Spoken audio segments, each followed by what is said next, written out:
ଭିତରେ ରେମୁଣା ବ୍ଲକ ଏଟା ଛଣପୁର ଗାଁ ଆମ ସୁତେଇ ପଞ୍ଚାୟତର ଛଣପୁର ଗାଁରେ ଏଠି ଜଣେ ଥାଳି ବ୍ୟବସାୟ କରୁଥିବା ପତ୍ର ଦୁନା ଥାଳି ବ୍ୟବସାୟ କରୁଥିବା ଭାଇ ଆମର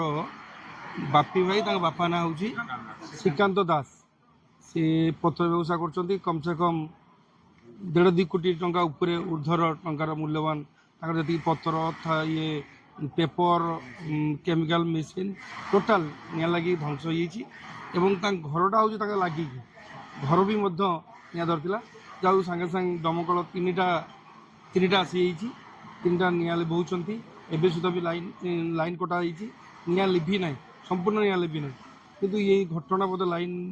ପାର୍କିଂରେ ହଉ ଯେମିତି ହଉ ସେ ତାଙ୍କର ଏକ୍ସପର୍ଟ ମାନେ ଆସିଛନ୍ତି ଦେଖିବେ ଦମକଳ ବାହିନୀର ଯେଉଁ ଅଫିସର ମାନେ ଆସିଛନ୍ତି ଦେଖିବେ କିନ୍ତୁ ସେ ଯାହା କହୁଛନ୍ତି ଯେଉଁ ସର୍ଟ ସାର୍କିଟ୍ରେ ହେଇଛି ବୋଲି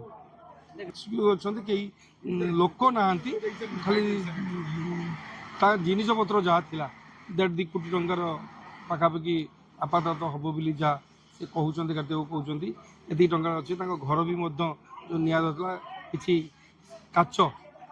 ସେ ବି ମଧ୍ୟ ନଷ୍ଟ ହେଇଛି ଯାହା ହଉ ଭଗବାନ ଦୟାରୁ କାରି ଧନ ତ ନଷ୍ଟ ହେଇଛି ଜୀବନ ନଷ୍ଟ ହେଇନି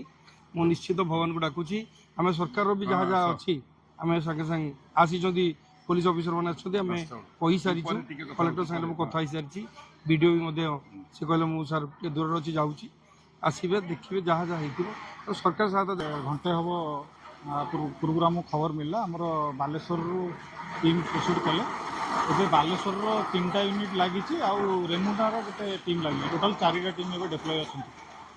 ହଁ ନିଆଁ ବର୍ତ୍ତମାନ କଣ୍ଟେଣ୍ଟ ହେଇଗଲାଣି ଯେହେତୁ ଫ୍ଲାମେବୁଲ୍ ମ୍ୟାଟେରିଆଲ୍ ଗୁଡ଼ାକ ରହିଛି ଆପଣଙ୍କର ଯେଉଁ ଦନା କାଗଜ ଖଲି ପତ୍ର ସେଗୁଡ଼ାକ ଟିକେ ଟାଇମ୍ ଟେକିଂ ଲାଗିବ ତେଣୁ ଫାୟାର କିନ୍ତୁ ସ୍ପ୍ରେଡ୍ ହେବାର ସମ୍ଭାବନା ନାହିଁ ଚାରିପଟୁ ଫାୟାରକୁ କଣ୍ଟେନ୍ କରିଦିଆଯାଇଛି କିନ୍ତୁ ଟିକେ ଟାଇମ୍ ଟେକିଂ ଲାଗିବ ଯେହେତୁ ପେପର ମ୍ୟାଟେରିଆଲ୍ସ ଗୁଡ଼ାକ ରହିଛି। ହେଲା ଶ୍ରୀକାନ୍ତ ଦାସ। ଏଇଠି କ'ଣ କେତେ ଟଙ୍କାରେ କ'ଣ ପଡ଼ିଯାଇଛି କେମିତି ଲାଗିଲା ନିଆଁ? ମୋର 40 ଲକ୍ଷ ଖଣ୍ଡ କାର୍ଡ଼ବୋର୍ଡ଼ ମାନେ ମାଲ ତିଆରି କରି ରଖିଥିଲି ଷ୍ଟକ୍ ମାଲ ଯାଇଥାନ୍ତା କେଲକାଟା ସେ ସବୁ ଚାଲିଗଲା ତାପରେ 40ଟା ମୋଟର ସେ ମୋଟର ସବୁ ଚାଲିଥିବ ତାପରେ କଲର୍ ମୋର ପ୍ରାୟ ସିଏ ବି 7-8 ଲକ୍ଷ ଟଙ୍କା ଉପରେ ହେବ କଲର୍ ରଖିଥିଲି ସେ କଲର୍ ଗୁଡ଼ା ସବୁ ତ ବାଷ୍ଟ କଲା। ଟୋଟାଲ୍ କେତେ ଟଙ୍କାର ସମ୍ପତ୍ତି ସବୁ ଯାଇଛି? ବର୍ତ୍ତମାନ ତ 40-50 ଲକ୍ଷ ଟଙ୍କାର ମାଲ ଯାଇଛି ଆଉ ତା ଭିତରେ ତ ପଶି ହେଉନାହିଁ। ଟୋଟାଲ୍ କେତେ ଟଙ୍କାର 3 କୋଟି ଉପରେ। କେମିତି ଲାଗିଲା ବୋଲି ଭାବୁଛନ୍ତି? ମୁଁ ତ ଜାଣେ ନାହିଁ ମୁଁ 4ଟା ବେଳେ ପଳେଇ ଯାଇଥିଲି ଗୋଟେ ଡକ୍ଟର ପାଖକୁ ମୁଁ ଆସିଲା ବେଳକୁ ଆମ ମ୍ୟାନେଜର ସୁପରଭାଇଜର ସବୁ ଚାବି ପକେଇକି ଜଷ୍ଟ ଆମକୁ ଚାବି କାଟି ଦେଲେ ତା କିଛି ସମୟ ଯେତେବେଳେ ଧୂଆଁ ବାହାରିଲା ମୁଁ ଯାଇକି ଦେଖିଲା ବେଳକୁ ଧୂଆଁ ଆଉ ତା ଭିତରୁ ପଶିବାର ବାଟ ନାହିଁ ମୋର ସେ ଗ୍ୟାସ୍ ଥିଲାନି କି 3ଟା ତା ଭିତରେ ଲେବର କି ନା କେହି ନଥିଲେ 5ଟା ସିଲିଣ୍ଡର ନଥିଲା ଆମର ସବୁ ଗ୍ୟାସ୍ ଫ୍ୟାସ୍ ସବୁ ଥିଲା ଏଇ ଯେଉଁ ଆମର ନିଆଁ ଲିଭା ଇଏ